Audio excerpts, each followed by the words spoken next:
What do we do when we lose the momentum?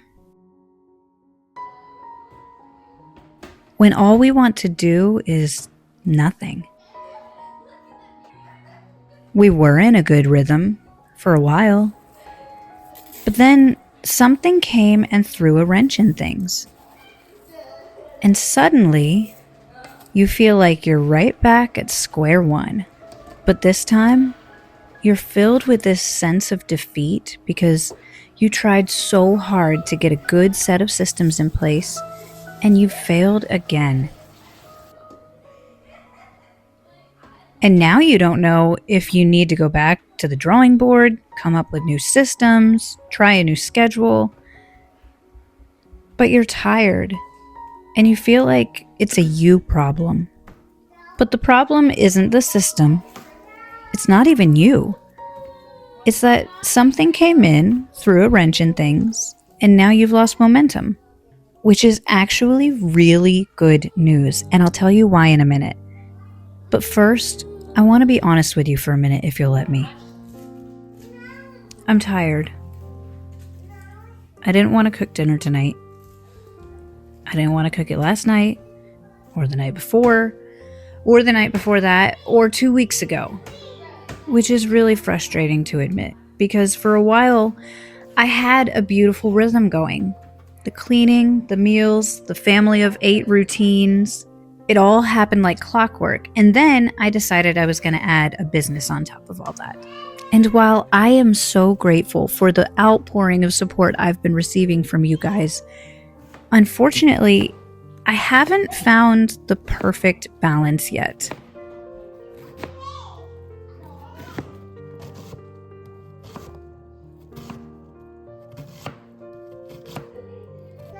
And I think this is to be expected for anyone who's trying something new out, adding in a new element to the mix, whatever their mix is.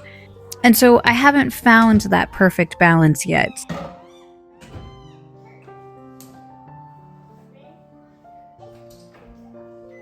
The past few months have been a bit of trial and error as far as coming up with a schedule that fits the work-life balance that I need. And I feel a little frustrated because the tasks that used to feel easy are now feeling kind of difficult to manage.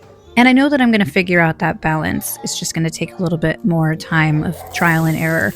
But for now, tonight, I'm tired. And I didn't want to cook dinner.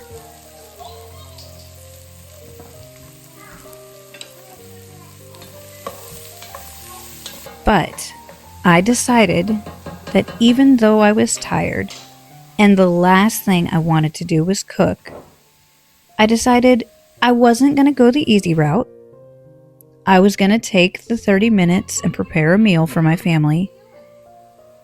And while I did, I wasn't going to listen to a podcast or even listen to music, the usual things that I do to get me through those times. Instead, I said, you know what, I'm just going to do the work and I'm going to be present in this moment. I decided I was going to use this chore of cooking dinner for my family, this act of service, as a moment of worshiping the God who blessed me with this family to take care of in the first place.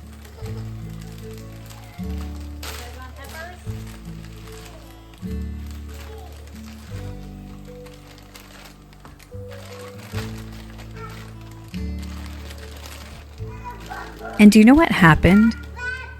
Rather than being drained afterwards, my cup was filled.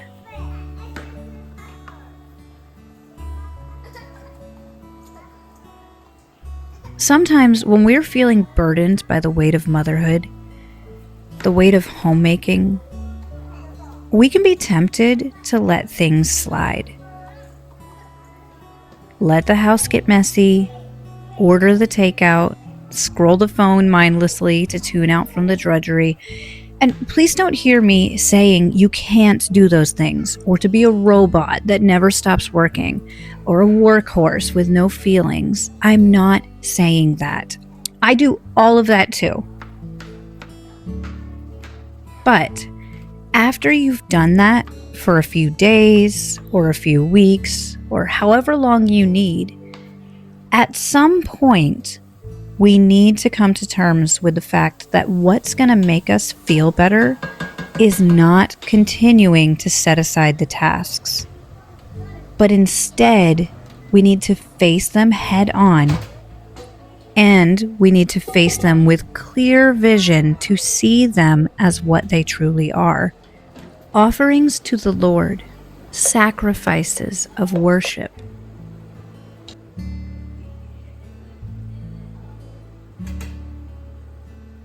So many people think that worship is singing or praises or the words that come from our mouths. But every time you see the word worship show up in the Bible, it's accompanied by a sacrifice.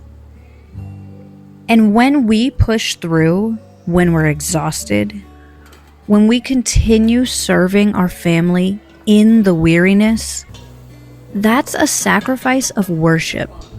And the Lord will bless that sacrifice. So let me give you this encouragement today. You don't need a new system if the old system was working even for a little while. Chances are you just need to reboot the system. We need to get that momentum going again. And the easiest way to get that momentum going is to just start.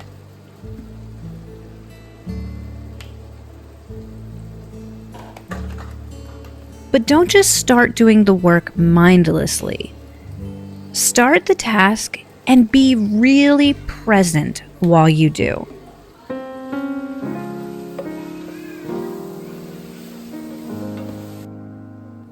Start the load of laundry and acknowledge that it's an act of worship. Wash the load of dishes, and while you do, recognize that you are being faithful to your high calling as a mother and a homemaker.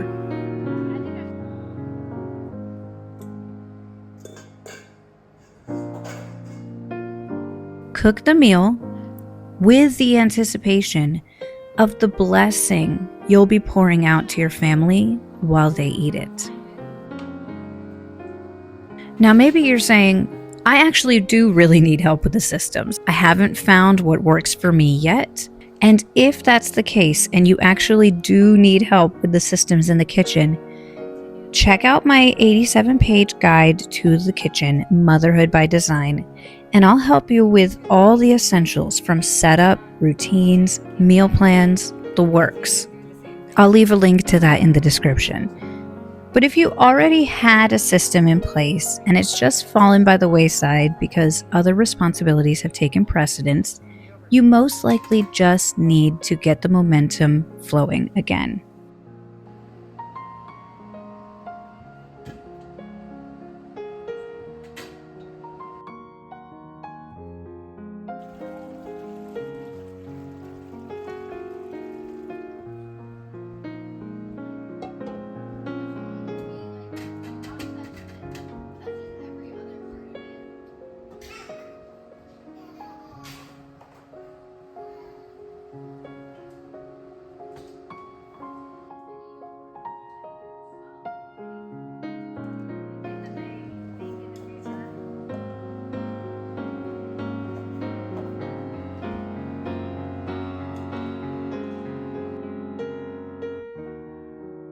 And I just want to mention why the resting and the taking on less work in the home is not actually a good long-term solution.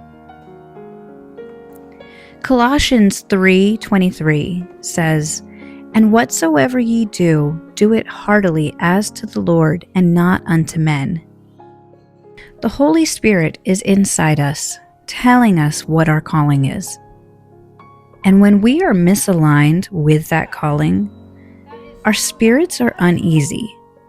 We're unable to rest and be at peace when the work isn't done.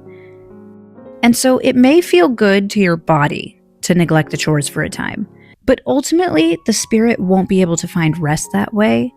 And it's better to do the work and to do it heartily as unto the Lord, because a spirit that is at peace is the only way to find that balance that you need as a mother and a homemaker and a wife and a woman. And let's be honest, finding that balance between everything we need and want to do can be really difficult as moms.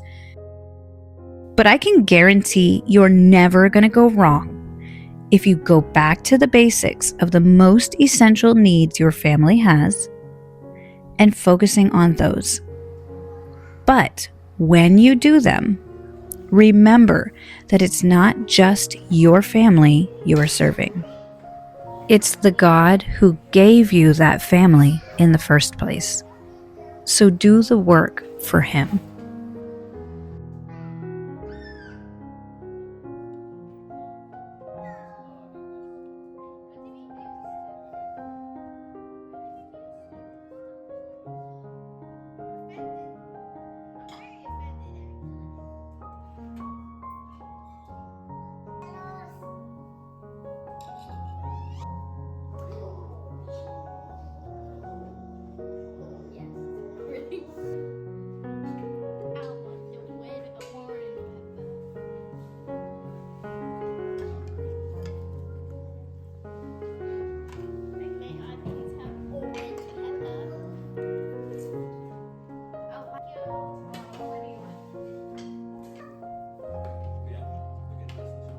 And there's one more thing that I need to explain about powering through when it's hard.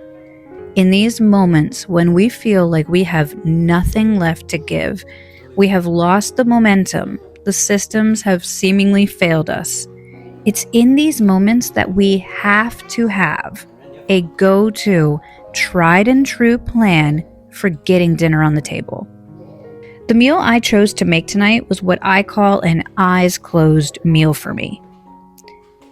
And having a repertoire of eyes closed meals is the difference between being able to power through in those difficult times and not being able to. If you want to learn more about my system for always sticking to the meal plan, check out this video next.